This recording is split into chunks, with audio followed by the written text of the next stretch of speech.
ونعوذ بالله من شرور أنفسنا ومن سيئات أعمالنا من يهده الله فلا مضل له ومن يضلله فلا هادي له وأشهد أن لا إله إلا الله وحده لا شريك له وأشهد أن محمدا عبده ورسوله صلى الله تعالى عليه وعلى آله وصحبه أجمعين আমরা গত জুমা থেকে মৃত্যু এবং মৃত্যুর আগে পরে কি করণীয় আছে এই বিষয়গুলো নিয়ে আলোচনা শুরু করেছিলাম।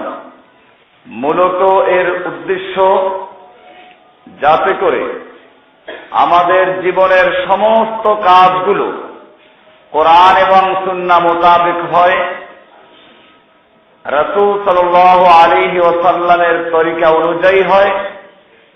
এজন্যই এই আলোচনা। কারণ আমরা বর্তমানে দেখতে পাচ্ছি আহলুস সুন্নাহ ওয়াল জামাত নামে, সুন্নি নামে এমনও কাজ চলছে যেগুলো কোরআন এবং হাদিসের কোথাও নেই, অথচ নাম আহলুস সুন্নাহ ওয়াল জামাত। এটা আগে বিভিন্ন বেদাতি, বেরলভী, মাঝভান্ডারী, এরকম যে বেদাতিগুলো স্বীকৃত, এরা এই নামগুলো ব্যবহার করত। আমরা ছোটবেলায় দেখেছি কুমিল্লা, লাকসাম এসব অঞ্চলে একদল লোক আছে যারা নিজেদেরকে সুন্নি বলে দাবি করে, স্লোগান দেয় আহলুস সুন্নাত ওয়াল জামাত। আর এরপরে যা কিছু আলোচনা হয় সবগুলো কোরআন হাদিস পরিপন্থী। এখন বর্তমানে আর একদল নব্য বেদাতি, যারা ওদের চেয়ে একটু তুলনামূলক ভালো, এরাও নিজেদের নাম দিয়ে আহলুস সুন্নাত ওয়াল জামাত নামে একটা পরিষদ করে নতুন করে বেদাতকে প্রতিষ্ঠিত করার জন্য গভীর চক্রান্তে লিপ্ত আছে। গতকাল তারা একটা বিশাল সম্মেলন করেছে রমনা পার্কের পাশে, ইঞ্জিনিয়ারিং ইনস্টিটিউটের যে আপনার একটা সম্মেলন কেন্দ্র আছে, ওখানে ভাড়া করে। যারা ওখানে গিয়েছিলেন তাদের মন্তব্য হলো আহলুস সুন্নাহ ওয়াল জামাতের নামে আলোচনা হবে, মনে করলাম আহলুস সুন্নাহ ওয়াল জামাতের আকীদা কি, এসব বিষয়ে শুনবো। গিয়ে শুনলাম শুধুমাত্র আহলে হাদিসদের বিরুদ্ধে আর বুখারী আর মুসলিমের বিরুদ্ধে বক্তব্য হচ্ছে। তার মানে বুখারী মুসলিম যারা মানে তারাই আহলুস সুন্নাহ ওয়াল জামাতের বিরুদ্ধে, এদের পরিভাষায়। আর যারা হাদিস বাদ দিয়ে বরং বিভিন্ন পীরের তরিকা মানে, খাজা বাবা, গাজা বাবা, লেংটা বাবা এবং মানুষের তৈরি করা তরিকা মানে, এরা হলো তাদের ভাষায় আহলুস সুন্নাত ওয়াল জামাত। এটা আমাদের পরিষ্কার হওয়া উচিত। আহলুস সুন্নাহ ওয়াল জামাত মানে সুন্নাহ বলা হয় হাদিসকে, তরিকা, সুন্নাহ শব্দের অর্থ হচ্ছে তরিকা। এই যে আমরা যে ফরজ, ওয়াজিব, সুন্নাত, মুস্তাহাব বলি, এই পরিভাষাগুলো তৈরি করা হয়েছে অনেক পরে। ফুকাহায়ে কেরামগণ, আমরা ফুকাহাদেরকে মানি। যে সমস্ত আহলে হাদিসরা ফিকহকে অস্বীকার করে, ইমামদেরকে মন্দ বলে, আমি পরিষ্কার আমার বক্তব্য বলছি, ওই সমস্ত আহলে হাদিসদের সঙ্গে আমার কোনো সম্পর্ক নেই। আমরা ইমামদেরকে শ্রদ্ধা করি। ইমাম আবু হানিফা রাহমাতুল্লাহি আলাইহি, ইমাম শাফিঈ, ইমাম মালিক, ইমাম আহমদ ইবনে হাম্বল, ইমাম আউজাঈ, ইমাম যুহরি, ইমাম ইসহাক, ইমাম আবু ইউসুফ, ইমাম মুহাম্মদ, বড় বড় ইমামরা যারা কোরআন এবং হাদিসের থেকে মাসাইল বের করেছেন, আমরা তাদের সকলকে শ্রদ্ধা করি। এবং এদের মধ্যে যার কওলটাকে আমরা কোরআন এবং হাদিসের সাথে সামঞ্জস্যশীল মনে করি, তারটা আমরা গ্রহণ করি। কাজে আমরা সব ইমামকে শ্রদ্ধা করি, সব ইমামকে মানি। আমাদের বিরুদ্ধে যারা না জেনে বক্তব্য দেয়, ওরা তো ইমাম মানে না, এরা মিথ্যা বলে। বরং আমরা বলতে পারি এই সমস্ত লোকেরা ওই ইমামদেরকে মানে না। ইমাম আহমদ বিন হাম্বল, ইমাম বুখারী, ইমাম মুসলিম, ইমাম তিরমিজি, ইমাম আবু হানিফা, ইমাম শাফি, এরা চিশতিয়া কাদরিয়া তরিকা মানতেন? এসব তরিকা ছিলেন? আপনারা আশ্চর্য হবেন, বুনিয়াতুত তালিবিন আব্দুল কাদের জিলানী রাহমাতুল্লাহ আলাইহির লেখা কিতাব, বাংলা আছে, আরবি না পারলে বাংলায় পড়বেন। চকবাজার কোন এক লাইব্রেরি থেকে বাংলা করেছে। ওটায় 72 ফেরকার তালিকা দিয়েছে। গোমরা জাহান্নামী ফেরকা, একটা আহলুস সুন্নাহ ওয়াল জামাত নাজাত প্রাপ্ত, আর বাকি 72 ফেরকা জাহান্নামে যাবে। এই 72 ফেরকার তালিকা দিতে গিয়ে আব্দুল কাদের জিলানী সাহেব লিখেছেন, এই 72 ফেরকার মধ্যে একটা হচ্ছে ফেরকায়ে হানাফিয়া। এরপরে লিখেছেন, যাতে পরিচয় ভালো করে জানতে পারে, এই ফেরকার প্রতিষ্ঠাতা হচ্ছেন আবু হানিফা নোমান বিন সাবিত। আবু হানিফা, যার বাপের নাম নোমান, যার নিজের নাম নোমান, উপনাম আবু হানিফা, এবং তার বাপের নাম সাবিত। একবার বাপের নাম উল্লেখ করেছে যাতে ভুল না বুঝে কেউ। তাহলে আসুন, যদি আজকে আব্দুল কাদের জিলানীকে আপনি হক মনে করেন, তার তরিকা মানেন, তাহলে তার ফটো অনুযায়ী ইমাম আবু হানিফা রাহমাতুল্লাহ আলাইহি হচ্ছেন জাহান্নামী ফেরকাদের একজন লিডার। তাহলে একজন লোক কি করে একদিকে তরিকা মানে কাদেরিয়া, আর একদিকে মাযহাব মানে হানাফি, এটা আগুন আর পানিকে জমা করার মতো। বরং আমরা আবু হানিফার সঠিক অনুসারী। ইমাম আবু হানিফা রাহমাতুল্লাহ আলাইহি নিজেই বলেছেন, ইযা সাহহাল হাদিসু ফাহুয়া মাযহাবি, যখন কোন হাদিস সহিহ বলে প্রমাণিত হয় ওইটাই আমার মাযহাব, তোমরা ওইটাকে ধারণ করো। আমার কোন কথা যদি সহিহ হাদিসের পরিপন্থী হয়, তোমরা আমার কথাকে বাদ দিয়ে হাদিসকে ধারণ করো। আমরা সেই কথার অনুসরণ করে, এবং এই একই কথা বলেছেন আল্লাহ তাআলা সূরা নিসা 59 নম্বর আয়াতে বলেছেন, ফাইন তানাযাতুম ফি শাইইন ফারুদ্দুহু ইলাল্লাহি ওয়ার রাসূল, যদি তোমাদের কোন ব্যাপারে পরস্পরে মতবিরোধ দেখা দেয়, ঝগড়া বিবাদ দেখা দেয়, ফারুদ্দুহু ইলাল্লাহি ওয়ার রাসূল, তাহলে তোমরা ওটাকে আল্লাহ এবং আল্লাহর রাসূলের কাছে ফেরত দিয়ে দাও। আল্লাহর কাছে ফেরত দেওয়ার মানে হচ্ছে কোরআনের সঙ্গে মিলাও, রাসূলের কাছে ফেরত দেওয়ার মানে হচ্ছে হাদিসের সঙ্গে মিলাও। কোরআন এবং হাদিসের সঙ্গে যার কথা মিলবে ওটা তোমরা মানবে, সে যে হোক না কেন, যত ছোট হোক। আর যদি কোরআন এবং হাদিসের সঙ্গে না মিলে, সে যত বড় ব্যক্তি হোক না কেন, ওর কথাগুলো তোমরা দেয়ালের সঙ্গে ছুঁড়ে মেরে দাও।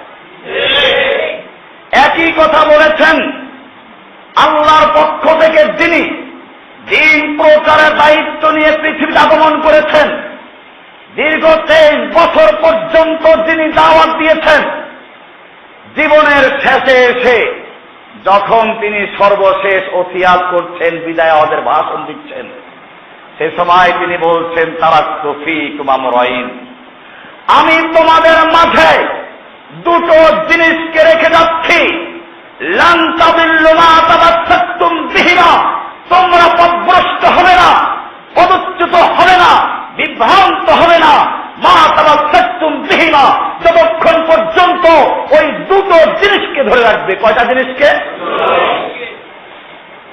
অতক্ষণ পর্যন্ত বিভ্রান্ত হবে না, গোমরা হবে না। সেই দুটো জিনিস কি? আল্লাহর রাসূল সাল্লাল্লাহু আলাইহি ওয়াসাল্লাম বলেছেন, কিতাব আল্লাহি ওয়া সুন্নতি, একটা হচ্ছে আল্লাহর কিতাব, আর একটা হচ্ছে আল্লাহর রাসূলের সুন্নাহ। এই দুটো জিনিসকে ধরার জন্যই বলেছেন ইমাম আবু হানিফা, শাফি, মালিক, আহমদ বিন হাম্বল, আরো যত ইমামরা ছিলেন, আমরা সেটাকে মান্য করি, আল্লাহর কথা মানি, আল্লাহর রাসূলের কথা মানি, ইমামরা যেটা বলেছেন ওটা মানি। এইখানে হানাফি মাযহাবের ফিকহের কিতাব পড়তে হলে যে উসুলের কিতাবগুলো পড়া হয়, নীতিমালা, ইমাম আবু হানিফা রাহমাতুল্লাহ আলাইহি যে নীতির আলোকে কোরআন এবং হাদিসের থেকে মাসআলা বয়ান করেছেন। ওই কিতাব আছে এখানে, উকুদ রাসমিল মুফতি, কিতাব বের করেছেন, সর্ব উকুদ রাসমিল মুফতি।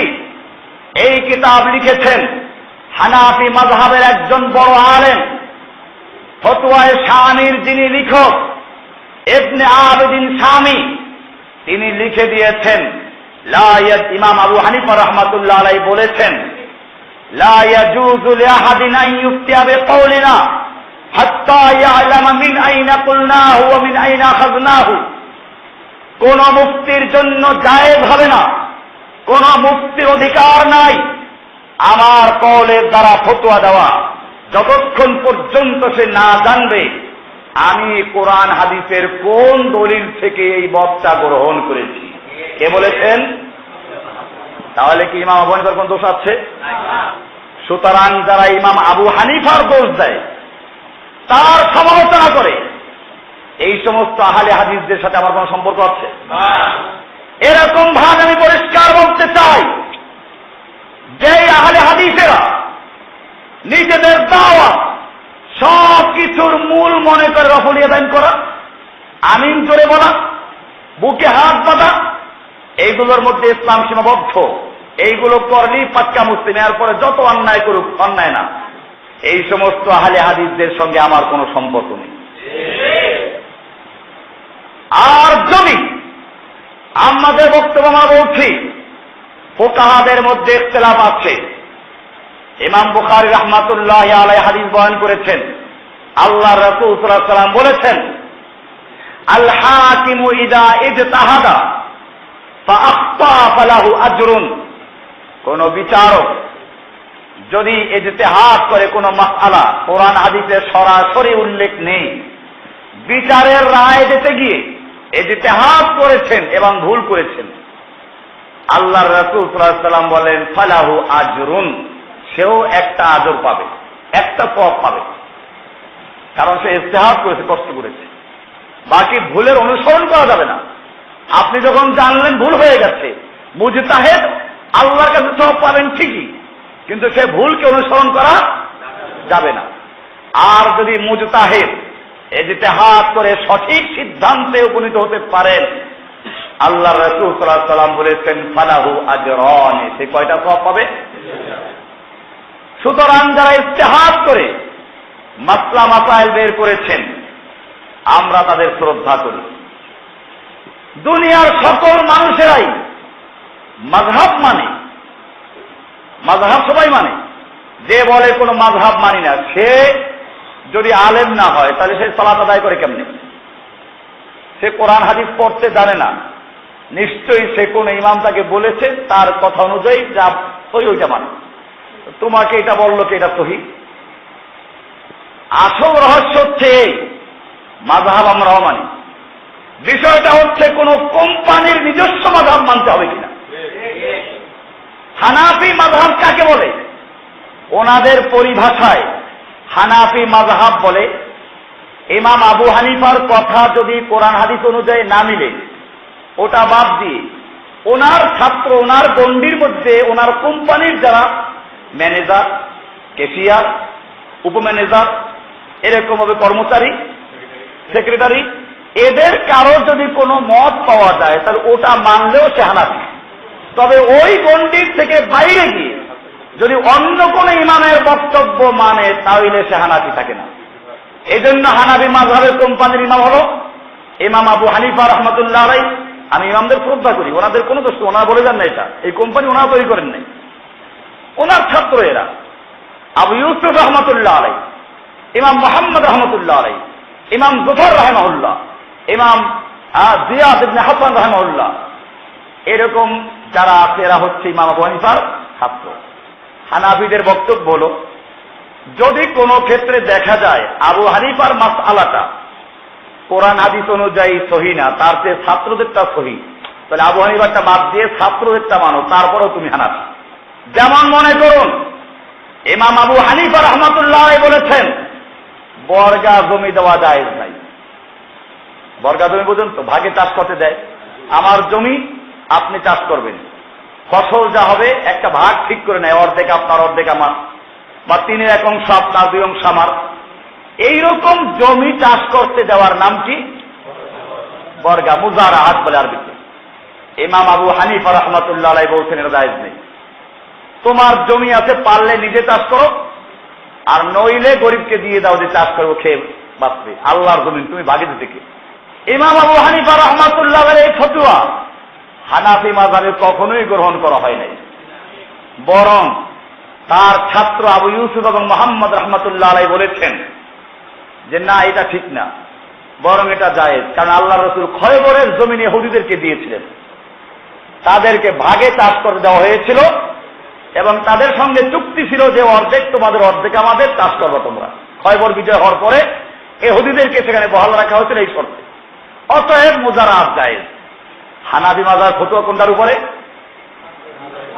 এই আবু ইউসুফ এবং মুহাম্মাদের কথার উপরে যে জায়েজ। এটা আবু হানিফার কথা মানা হয় নাই। ইমাম আবু হানিফা রাহমাতুল্লাহ আলাইহি বলেছেন নামাজে তাকবীরে তাহরিমা বলার সময় আল্লাহু আকবার বলা কোনো জরুরি না। আল্লাহর মহত্ব এবং বরত্ব প্রকাশ পায় এমন কোন শব্দ দিয়ে শুরু করলেই যায়। হানাফিরা এটা মানে না। ইমাম আবু হানিফা রাহমাতুল্লাহর বক্তব্য হলো নামাজের মধ্যে সূরা ফাতিহা পড়া এটা ফারসি, মানে ওই সময় ফারসি ছিল, আমরা বলতে পারি বাংলায় পড়া যায়। কাজে এখন যদি কোনো ব্যক্তি আল্লাহু আকবার বলে তাকবীর না বলে আল্লাহু আজাল, আল্লাহু আযম, এটা জায়েজ। এরপরে শুরু করলো যত গুণগান প্রশংসা সবই কেবল তোমারই রব্বুল আলামিন। নজরুলের কবিতা আছে সূরা ফাতিহার অনুবাদ। এই কবিতা যদি পড়ে যায় কেউ, তাহলে কি হয়ে যাবে? সালাত আদায় হয়ে যাবে। নূরুল আনোয়ার হানাফি মাযহাবের উসুলের কিতাব, ওই কিতাবের শুরুতেই উসুল লেখা। হানাফিরা কি মানে? এরকম ভাবে হেদায়া পড়লে পাবেন শত শত মাসআলা, একটা আর দুটো না, যেখানে ইমাম আবু হানিফা রাহমাতুল্লাহ আলাইহির কওলকে গ্রহণ করা হয় নাই, তার মতকে গ্রহণ করা হয় নাই, বরং ওই কোম্পানির অন্য কারো মত অনুসরণ করা হয়েছে। আমিও বলি ঠিক আছে, আলহামদুলিল্লাহ। আমি ইমাম আবু হানিফাকে মানি, ইমাম আবু ইউসুফকে মানি, মুহাম্মদকে মানি। যে অর্থে আপনারা মানেন কোরআন হাদিস অনুযায়ী মিললে পরে মানা যাবে। তবে আপনাদের কোম্পানিটা একটু ছোট, আমার কোম্পানিটা আরো পরিধি বড়। আমি বলি একই জায়গায় আবু হানিফার কথা বাদ দিয়ে যদি ইমাম মুহাম্মদকে মানা যায়, ইমাম আবু ইউসুফকে মানা যায়, ইমাম জুফরকে মানা যায়, হাসান ইবনে জিয়াদকে মানা যায়, ঠিক একই রকম ভাবে যদি ওনাদের কোনো কথাও কোরআন সুন্নাহ অনুযায়ী বিশুদ্ধ না হয়, বা বিশুদ্ধ কিন্তু তার চেয়ে ভালো ইমাম আহমদ বিন হাম্বলের কথা, ইমাম শাফিঈর কথা, ইমাম মালিকের কথা, তাহলে সেক্ষেত্রে যদি ওনাদের কথা কেউ মানে তাহলে কোনো আপত্তি নাই। এরকম ভাবে আরো কোন ইমামের কথা যদি হয়, এটা পরিষ্কার। তাহলে আমরা ইমামদেরকে শ্রদ্ধা করি, ইমামদেরকে মানি। কোন শর্তে? কোরআন এবং হাদিসের শর্তে। এইরকম ভাবে অনুসরণ করতে বলেছেন আল্লাহ নিজে, এরকম ভাবে অনুসরণ করতে বলেছেন আল্লাহর রাসূল সাল্লাল্লাহু আলাইহি ওয়াসাল্লাম নিজে, এরকম অনুসরণ করতে বলেছেন সমস্ত আইম্মাগণ, ইমামগণ। আর এইরকম যারা অনুসরণ করে তাদের নাম হচ্ছে আহলুস সুন্নাহ ওয়াল জামাআহ। আহাল মানি ধারক বাহক, ওয়ালা। সুন্নাহ মানে কি? সুন্নাহ মানে হচ্ছে তরিকা। আমি এটা বলছিলাম যে কোরআন এবং হাদিসে বর্ণিত যদি সুন্নাত পাওয়া যায়, সেখানে এই বর্তমান সুন্নাত না, আমরা এই সুন্নাত নামাজ পড়ি, এই সুন্নাত না। এগুলো ফুকাহারা পরবর্তীতে তৈরি করেছেন, কোনটার গুরুত্ব বেশি, কোনটার গুরুত্ব কম, সেটার জন্য এটা নাজায়েজ করেন নাই। কোরআন এবং হাদিসের পরিভাষা একদিকে ওয়াজিব মানে ফরজ, ওয়াজিব আর ফরজ হাদিস কোরআনে এক। অপরদিকে এর বাইরে যত সবগুলো হচ্ছে তাতাব্বুআত, নফল। নফলের মধ্যে কোনটার গুরুত্ব বেশি, কোনটার গুরুত্ব কম। যেমন ফজরের সালাতের আগে 2 রাকাত আমরা বলি সুন্নাত, নফলের অন্তর্ভুক্ত। নফল পরিবারের সদস্যরা সব, এর মধ্যে এটার গুরুত্ব অনেক বেশি। জোহরের আগেও সুন্নাত আছে, ফজরের আগেও সুন্নাত আছে, কিন্তু ফজরেরটার গুরুত্ব অনেক বেশি। আসরের আগে সুন্নাতের গুরুত্ব আরো কম।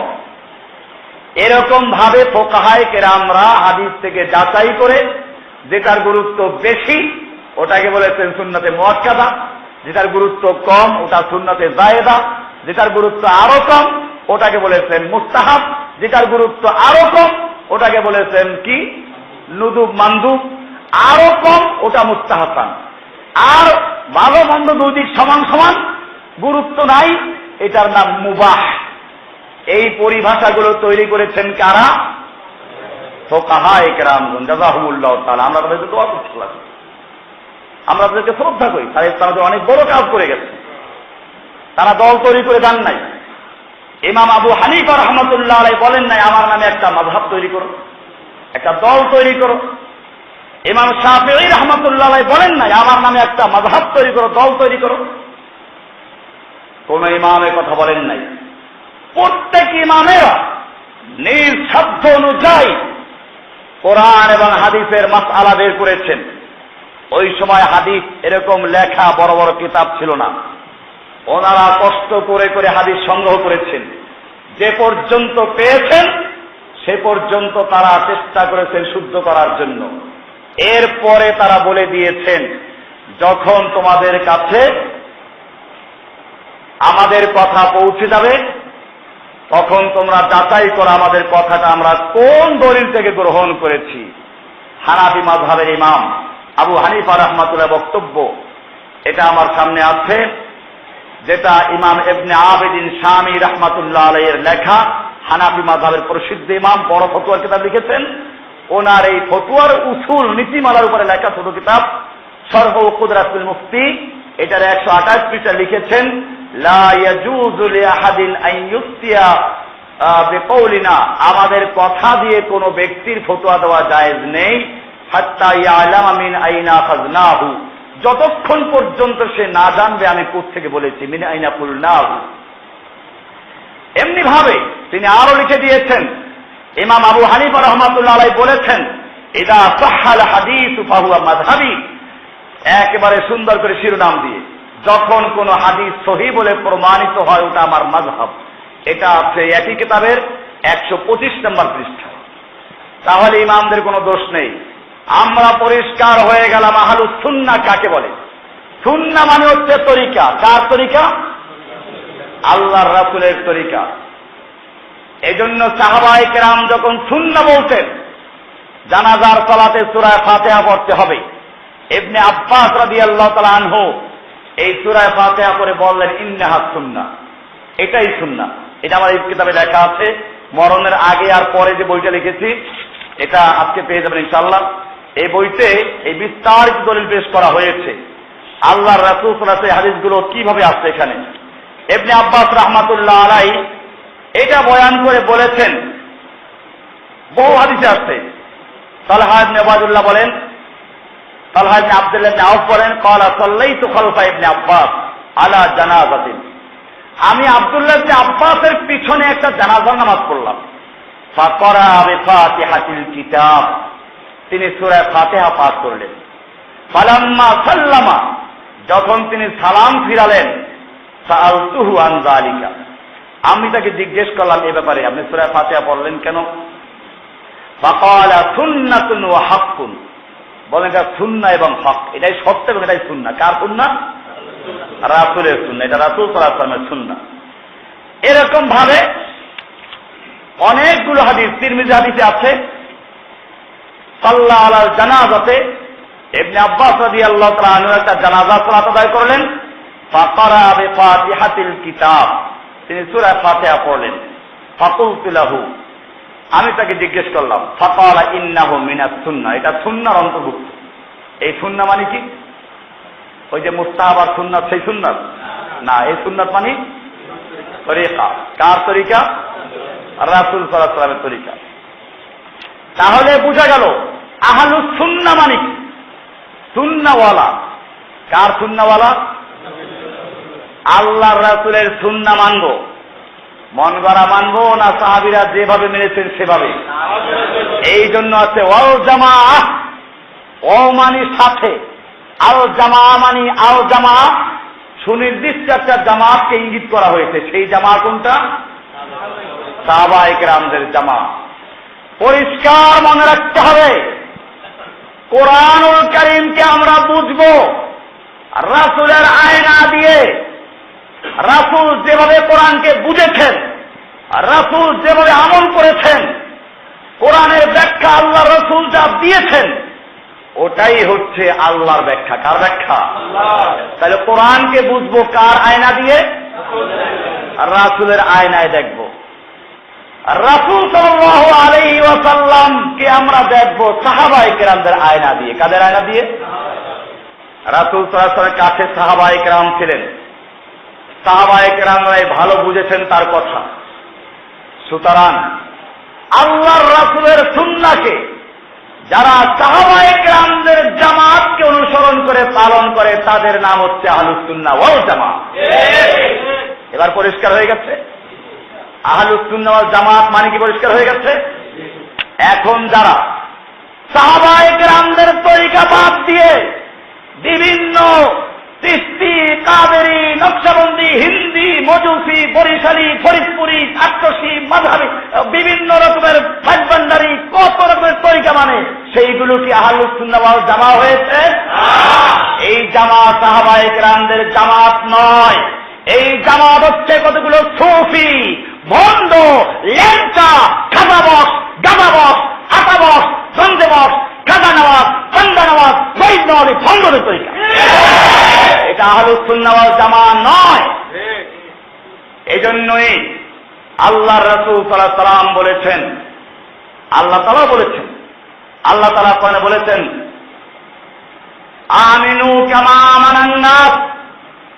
মুনাফিকদের চরিত্র বয়ান করতে গিয়ে আল্লাহ বলেছেন সূরা বাকারার ৮ নম্বর আয়াত থেকে আল্লাহ রাব্বুল আলামিন মুনাফিকদের চরিত্র বয়ান করেছেন।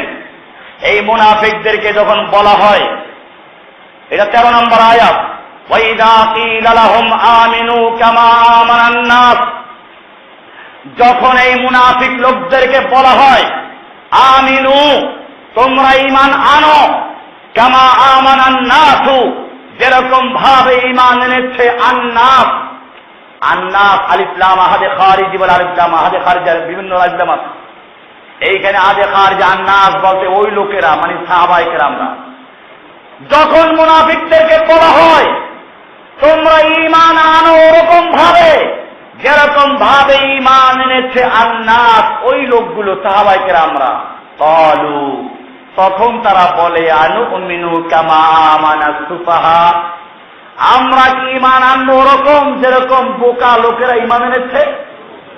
মুনাফিকরা সাহাবায়ে কেরামদেরকে বলতো বোকা, এরা কিছু বুঝে না। এইভাবে মুনাফিকরা সাহাবায়ে কেরামদের মতো ঈমান আনতে আল্লাহ তাআলা হুকুম দিলেন। আর বর্জন করেছে কারা? কারা বর্জন করেছে? আল্লাহ আর এক জায়গায় বলেছেন ফাইন আমানু বিমিসলি মা আমানতুম বিহি ফাকাদ ইহতাদাও। আরো গুরুত্বপূর্ণ আয়াত, আল্লাহ তাআলা শর্ত আরোপ করেছেন ফাইন আমানু বিমিসলি মা আমানতুম বিহি। সূরা আল বাকারা এই সূরার 137 নম্বর আয়াত। মনে রাখবেন আয়াতগুলো। আল্লাহ তাআলা বলেন নাই ফাইন আমানু বিমিসলি মা বিমিসলি আমানাল পীর, বিমিসলি আমানাল মাশায়েখ ওয়াল আইম্মা, এসব বলেন নাই।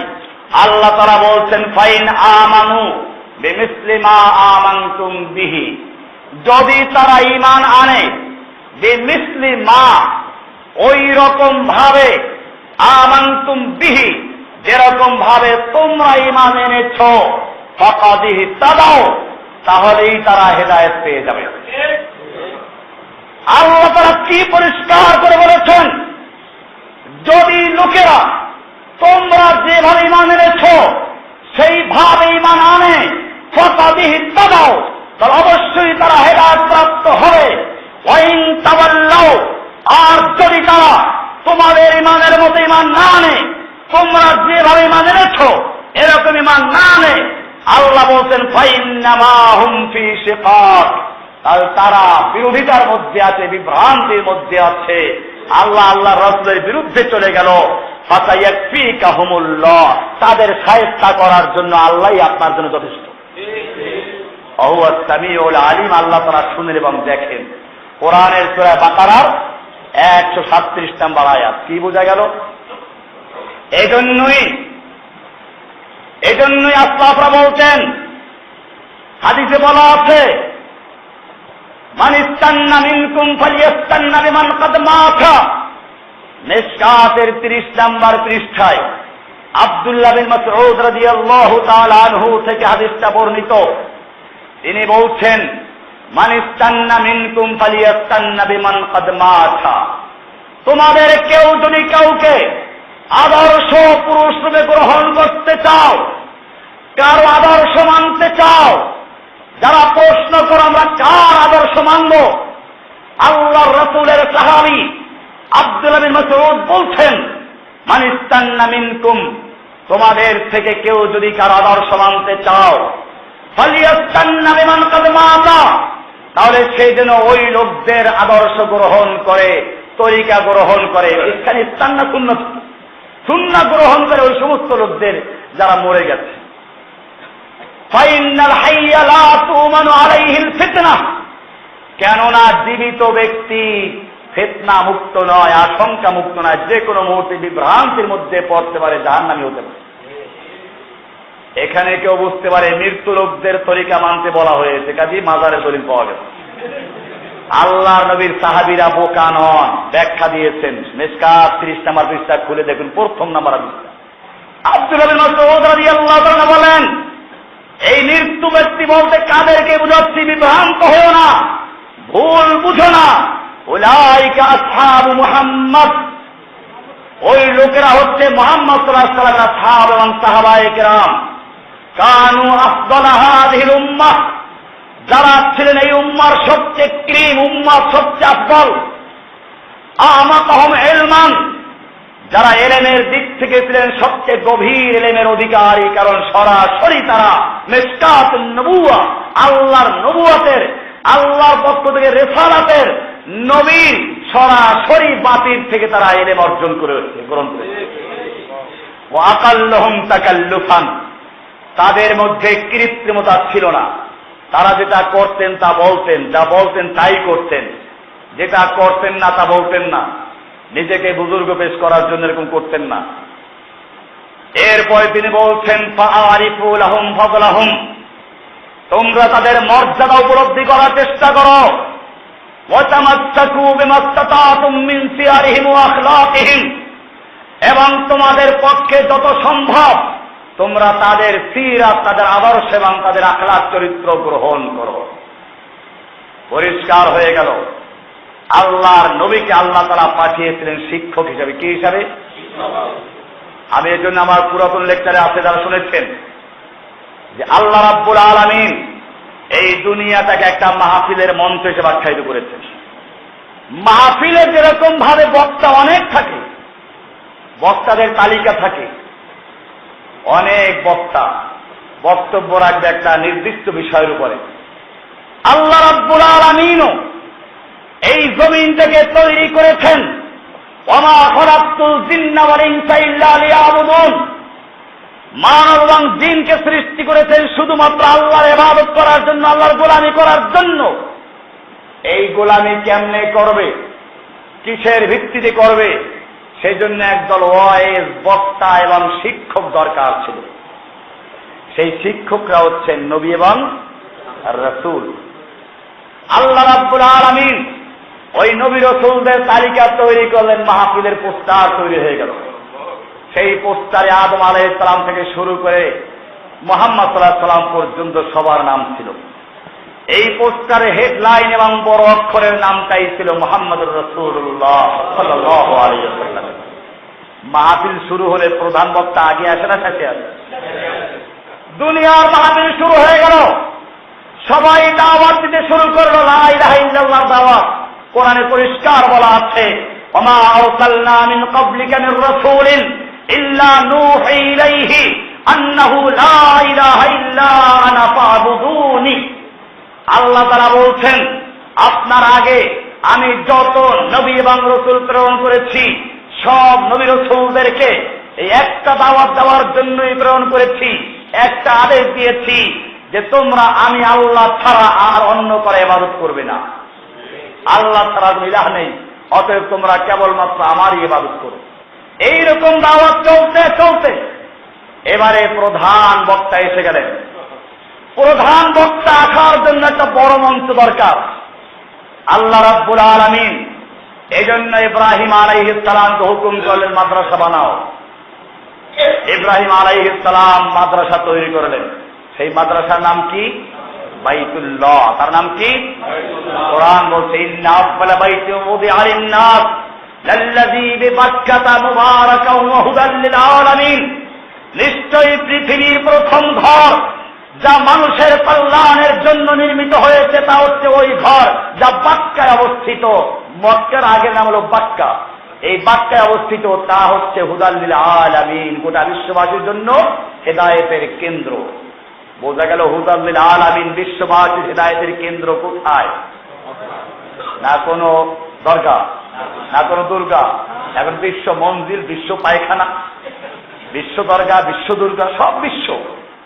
এরপরে ইব্রাহিম আলাইহিস সালাম যখন খানায়ে কাবা তৈরি করলেন, আল্লাহর নির্দেশে মাদ্রাসা তৈরি হয়ে গেল। এইবারে মাদ্রাসার শিক্ষকের জন্য আল্লাহর কাছে আবেদন করা হচ্ছে। কোরআন বলছে রব্বানা ওয়াবআথ ফীহিম রাসূলাম মিনহুম ইয়াতলু আলাইহিম আয়াতিকা ওয়া ইউআল্লিমুহুমুল কিতাবা ওয়াল হিকমা ওয়া ইউযাক্কিহিম। আল্লাহ, আমি তোমার জন্য ঘর তৈরি করেছি, মাদ্রাসা তৈরি করেছি, এইখানে যদি শিক্ষক না থাকে তোমার বান্দারা ধ্বংস হয়ে যাবে। ওয়াবআথ ফীহিম রাসূলাম মিনহুম, একজন রসুল পাঠাও তোমার এই বান্দাদের থেকে, আমার সন্তানদের মধ্য থেকে। ফেরেশতা না। সুতরাং বুঝা গেল রাসূলকে যারা ফেরেশতা বলে, আল্লাহর অংশ বলে। আপনারা গত জুমার পরে যারা ছিলেন, লেকচারে ছিলেন, তারা দেখেছেন জাতীয় মসজিদের খতিব, বাইতুল মুকাররমের বর্তমান খতিব খুতবা দিয়েছে, যে কয়টা হাদিস বলে সবগুলো জাল হাদিস। পত্রিকা এসেছে সেগুলো, আমি গত জুমায় এগুলো বিস্তারিত আলোচনা করেছি জুমার পরের লেকচারে। আপনারা জুমার পরের লেকচারও থাকবেন, গুরুত্বপূর্ণ লেকচার হয়। এবং আজকে আরো গুরুত্বপূর্ণ লেকচার আছে, শীত তৈরি করেছি জুমার পরের লেকচারের জন্য। আজকে জুমার জন্য লেকচার শীত তৈরি করি না, এই জুমার পরে অনেক গুরুত্বপূর্ণ লেকচার আছে। যাই হোক, ওইখানে পরিষ্কার বলেছিলাম কোন হাদিস কি কারণে জয়ী, দুর্বল কেন। এরকম যদি খতিব হয়তো মুশকিল। ইব্রাহিম আলাইহিস সালাম সেজন্য দোয়া করেছেন রব্বানা ওয়াবআথ ফীহিম রাসূলাম মিনহুম, হে আমাদের রব, তুমি আমার সন্তানদের মধ্যে একজন রসুল পাঠাও, মিনহুম, তাদের থেকেই, ইয়াতলু আলাইহিম আয়াতিক, যিনি আপনার আয়াত তেলাওয়াত করে আপনার আয়াতের মাধ্যমে আমার এই মাদ্রাসাকে আবাদ করবে। ইয়াতলু আলাইহিম আয়াতিক, আমার সন্তানদের কাছে আপনার আয়াতের তেলাওয়াত করবে, না কোনো খাজা বাবার কাহিনী পড়বে। ইয়াতলু আলাইহিম, তাদের উপরে তেলাওয়াত করবে আয়াতকে। আয়াত বলতে দাও, ইয়াতলু আলাইহিম আয়াতিকা। এরপরে বলছেন ওয়া ইউআল্লিমুহুমুল কিতাবা ওয়াল হিকমাতা, সূরা বাকারার 129 নম্বর আয়াত। ওয়া ইউআল্লিমুহুমুল কিতাবা ওয়াল হিকমাতা, এবং যিনি কিতাব ও হিকমতের তালিম দিবেন, আসমানি কিতাবের তালিম দিবেন নাকি সবুজ বর্ণের কোন কভারওয়ালা বই তালিম দিবেন? এখন কোরআনের পরিবর্তে মসজিদের মেম্বারগুলো দখল করেছে সবুজ কালারের একটা বই। এই সবুজ কালারের বই তালিম করার জন্য বা লাল কালারের বই তালিম করার জন্য কোন ফাদায়েলে আমাল, মাকসুদুল মুমিনিন বা কোন তাবিজের কিতাব বা 12 চাঁদের ফজিলত, এই সমস্ত কিতাব তালিম করার জন্য নবী রাসূলদের দায়িত্ব ছিল না। সুতরাং যারা এই সমস্ত কিতাব তালিম করে নবীওয়ালা কাজ দাবি করে, ওটা নবীওয়ালা কাজ, ওটা শয়তানের কাজ। কোরআন পরিষ্কার বলে দিয়েছে ওয়া ইউআল্লিমুহুমুল কিতাবা ওয়াল হিকমা, যিনি কিতাব ও হিকমতের তালিম দিবেন, ওয়া ইউযাক্কিহিম, এবং এই কিতাবের মাধ্যমে যদি আত্মাকে শুদ্ধ করবেন, আত্মশুদ্ধি করবেন কোন খাদা বাবার তরিকায় না, গাদা বাবার তরিকায় না। আমাদের নামে অপবাদ দেওয়া হয় আমরা নাকি আত্মশুদ্ধি মানি না, মিথ্যা কথা। আত্মশুদ্ধির গুরুত্ব আমাদের কাছে আছে। আমরা মনে করি আল্লাহর রাসূল সাল্লাল্লাহু আলাইহি ওয়াসাল্লামের যে 4টা মূল দায়িত্ব, 1 নম্বরে তার তিলাওয়াতে কোরআন, 2 নম্বরে তালিমে কিতাব, 3 নম্বরে তালিমে হিকমা, 4 নম্বরে আত্মশুদ্ধি তাজকিয়া। তাজকিয়াকে আমরা মৌলিক 4টা দায়িত্বের মধ্যে একটা দায়িত্ব মনে করি। কিন্তু তাজকিয়ার নামে যদি তাজকিয়ার বিপরীত কাজ করা হয়, তাজকিয়ার নামে মনে করা হয় পীর ছাড়া আল্লাহকে পাওয়া যাবে না, তাজকিয়ার মানিয়েই করা হয় পীর আল্লাহর কাছে পৌঁছাইয়া দিবে, তাজকিয়ার মানিয়েই করা হয় পীর মুরিদের সবকিছু দেখে, পীর মুরিদের গুনাহগুলো ধুইয়া মুছে পরিষ্কার করে দেয়। এই যদি তাজকিয়ার মানি হয়, সেই তাজকিয়া খালি আমরা মানি না তারা, ওই তাজকিয়াকে প্রাণের যতটুকু ঘৃণা আছে সমস্ত ঘৃণা উজাড় করে ঘৃণা করি। তোমাদের তাজকিয়া কোরআন হাদিস তাজকিয়া না। কাজী মুফতি জসিমউদ্দিন রহমানী তাজকিয়াকে অস্বীকার করে মিথ্যা কথা। আল্লাহকে ভয় করো। তাজকিয়ার উপরে আমার দীর্ঘ লেকচার আছে, ইন্টারনেটে পাবেন, পুরাতন লেকচার দ্বারা যেগুলো ওখানে দেওয়া আছে, অনেকগুলো লেকচার, ধারাবাহিক লেকচার আছে। আমি আজকে তাজকিয়া লেকচার দিচ্ছি না, আজকে ভিন্ন একটা প্রসঙ্গ আলোচনা করছি। ইব্রাহিম আলাইহিস সালাম দোয়া করলেন, রাসূল পাঠাও, শিক্ষক পাঠাও। আল্লাহ তাআলা জবাব দিলেন সূরা জুমার 2 নম্বর আয়াতে, ওয়াল্লাযী বা'আসা ফিল উম্মিয়িনা রাসূলাম মিনহুম ইয়াতলু আলাইহিম আয়াতি। তবে একটু পার্থক্য আছে, আল্লাহ রাসূল ইব্রাহিম আলাইহিস সালাম চাইলেন, আল্লাহ দিলেন। ইব্রাহিমের চাওয়া আল্লাহর দেওয়ার মধ্যে একটু ব্যস্তম আছে। ইব্রাহিম আলাইহিস সালাম দোয়া করতে গিয়ে বলেছেন ইয়াতলু আলাইহিম আয়াতিকা ওয়া ইউআল্লিমুহুমুল কিতাবা ওয়াল হিকমা ওয়া ইউযাক্কিহিম আসতে শেষে। আর আল্লাহ তাআলা উত্তর দিলেন কি বলে, ওয়াল্লাযী বা'আসা ফিল উম্মিয়িনা রাসূলাম মিনহুম ইয়াতলু আলাইহিম আয়াতিহি ওয়া ইউযাক্কিহিম আগে, এরপরে তালিমে কিতাব ও হিকমত। তার মানে ইব্রাহিমের দোয়ার মধ্যে একটু ভুল হয়ে গেছে। তিনি দোয়া করেছেন, আগে তালিমের কথা বলেছেন, কিন্তু তালিমকে আগে হয়। তাজকিয়া মানে পরিচ্ছন্ন করা, তাজকিয়া মানে পরিষ্কার করা। এই পুরাতন বিল্ডিং এ রং করতে হইলে আগে কি রং করে তারপরে পরিষ্কার করবে, না পরিষ্কার আগে করে তারপর রং করবে? কোনটা? আগে পরিষ্কার করতে হবে। ইব্রাহিমের দোয়ার মধ্যে পরিষ্কার গেছে পরে, কালার গেছে আগে। আল্লাহ তাআলা সংশোধন করে উত্তর দিলেন সূরা জুমার 2 নম্বর আয়াত, ওয়াল্লাযী বা'আসা ফিল উম্মিয়িনা রাসূলাম মিনহুম। ওই আল্লাহ যিনি উম্মিয়িনদের মধ্যে রাসূল প্রেরণ করেছেন, মিনহুম তাদের মধ্য থেকে, কোন ফেরেশতাদের মধ্য থেকে না, জিনদের মধ্য থেকে না, অন্য কোন প্রাণী না, বা আল্লাহর কোন অংশ না, আল্লাহর কোন অবতার নন।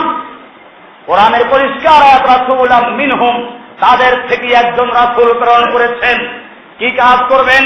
ইয়াতলু আলাইহিম আয়াতিহি, যিনি তাদের উপরে আল্লাহর আয়াতকে তেলাওয়াত করবেন, ওয়া ইউযাক্কিহিম এবং আয়াতের মাধ্যমে, আয়াতের ঘষে ঘষে আয়াতের তেলাওয়াত করে করে ওদের আত্মাকে শুদ্ধ করে ফেলবে। কোরআনের আয়াতের বাড়ি দিয়ে, কোরআনের আয়াতের র‍্যাপ দিয়ে ওদের অন্তরের মধ্যে খাজা বাবার তরিকা, গাজা বাবার তরিকা, যত ভণ্ডামি তরিকা আছে সবগুলো খাস করে দিয়ে ওই ইউযাক্কিহিম পরিচ্ছন্ন করবেন, পরিশুদ্ধ করবেন। এই জন্য রাসূল পাঠানো হয়েছে। কাজে রাসূলের তাজকিয়া আর ওদের তাজকিয়া কি এক না ভিন্ন? সম্পূর্ণ ভিন্ন। আল্লাহ বলছেন ইয়াতলু আলাইহিম আয়াতি ওয়া ইউযাক্কিহিম, তাদের উপরে আল্লাহর আয়াত তেলাওয়াত করবে, আল্লাহর আয়াতের মাধ্যমে ওদেরকে তাজকিয়া করবে। তাজকিয়া হয়ে গেল, পরিচ্ছন্ন হয়ে গেল, এখন নতুন কিছু ঢুকে যাবে না। তাজকিয়া মানে খালি করা, তাজকিয়া মানে পরিচ্ছন্ন করা। এবারে নতুন রং। আল্লাহ তাআলা বলছেন ওয়া ইউআল্লিমুহুমুল কিতাবা ওয়াল হিকমা, তাদেরকে কিতাব ও হিকমার তালিম দিবে। কিতাবের তালিম দিবে, হিকমার তালিম দিবে। হিকমা কোরআনের থেকে যে সমস্ত ফিকহ, যে সমস্ত জ্ঞান বিজ্ঞান, মাসলা মাসাইল ইস্তেমবাদ করা হয়, এগুলো হিকমার অন্তর্ভুক্ত, এগুলো শিক্ষা দিবে। বোঝা গেল কোরআন এবং হাদিসের ভিত্তিতে যে মাসালা মাসাইল ইস্তেমবাদ করা হয় এগুলো মানতে হবে। সেই জন্য আমি বলেছি আমরা ফিকহ মানি। যারা ঢালাও ভাবে বলে ফিকহ মানি না, ইমাম মানি না, এটা আমাদের বক্তব্য না। আমাদের পক্ষে যদি এরকম কেউ বক্তব্য দেয়, আমরা তাদের সঙ্গে একমত না। আমি বলছিলাম, তবে আহলুস সুন্নাহ ওয়াল জামাত কি সেটা বয়ান করতেছিলাম আমি। আহলুস সুন্নাহ ওয়াল জামাত যারা, আল্লাহ তাআলা শিক্ষক পাঠালেন, এই শিক্ষক যাদেরকে তৈরি করেছিলেন সেই শিক্ষকরা হচ্ছেন আসহাবুর রাসূলিল্লাহ। তাদের নাম কি? সাহাবায়ে কেরাম।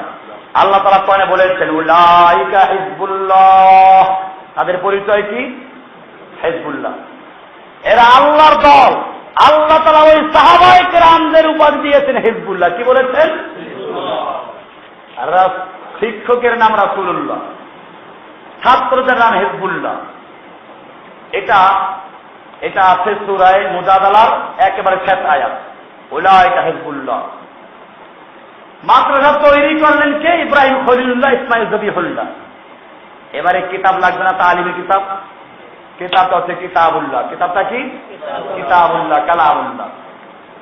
মাদ্রাসার নাম বাইতুল্লাহ। মাদ্রাসার নাম কি?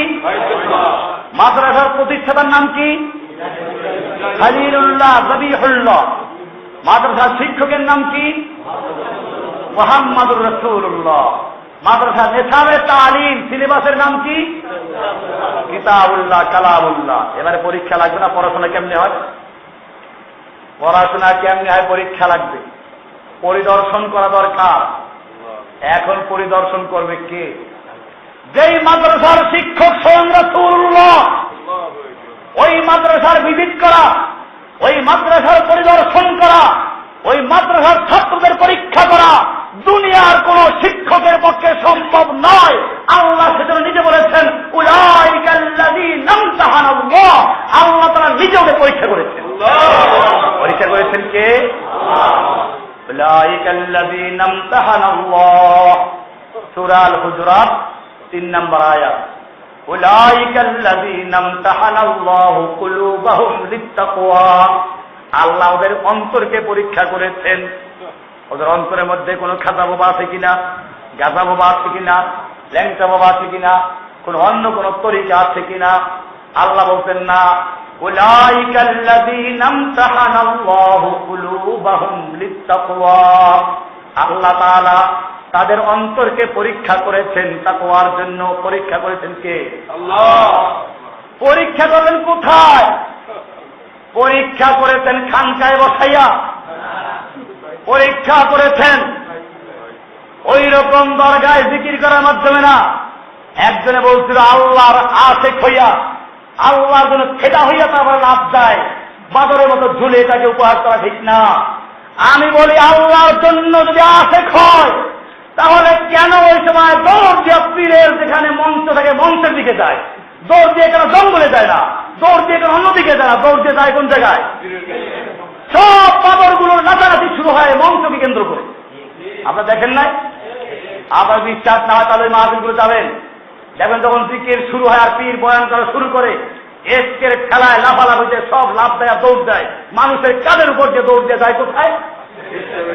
আর ওই সময় পীরের মঞ্চের আশপাশে একদম লাঠিয়াল বাহিনী রাখছে, 33 লোক, তাদের করে কেউ পীরের মাথায় গিয়ে উঠতে না পারে।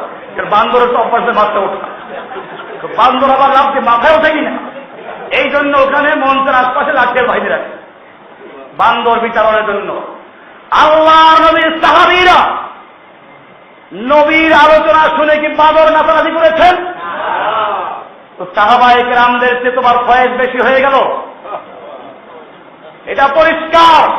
এজন্য বলেছি আল্লাহ নবীর সাহাবীদের পরীক্ষা নিয়েছেন আল্লাহ, পরীক্ষা নিয়েছেন উহুদে, পরীক্ষা নিয়েছেন খন্দকে, পরীক্ষা নিয়েছেন হুনাইনে, পরীক্ষা নিয়েছেন বদরে, পরীক্ষা নিয়েছেন আহজাবে, পরীক্ষা নিয়েছেন শূলিবিদ্ধ অবস্থায়। হাদিস পড়ুন। আল্লাহ সুবহানাহু ওয়া তাআলা আমাদের সকলকে বিষয়গুলোকে বুঝার এবং আমল করার তৌফিক দান করুন, আমিন। ওয়া সাল্লাল্লাহু তাআলা আলা নবিয়িনা মুহাম্মাদিন ওয়া আলা আলিহি ওয়া সাহবিহি আজমাইন। সুবহানাল্লাহি বিহামদিহি সুবহানাকাল্লাহুম্মা বিহামদিকা আশহাদু আল্লা ইলাহা ইল্লা আনতা আস্তাগফিরুকা ওয়া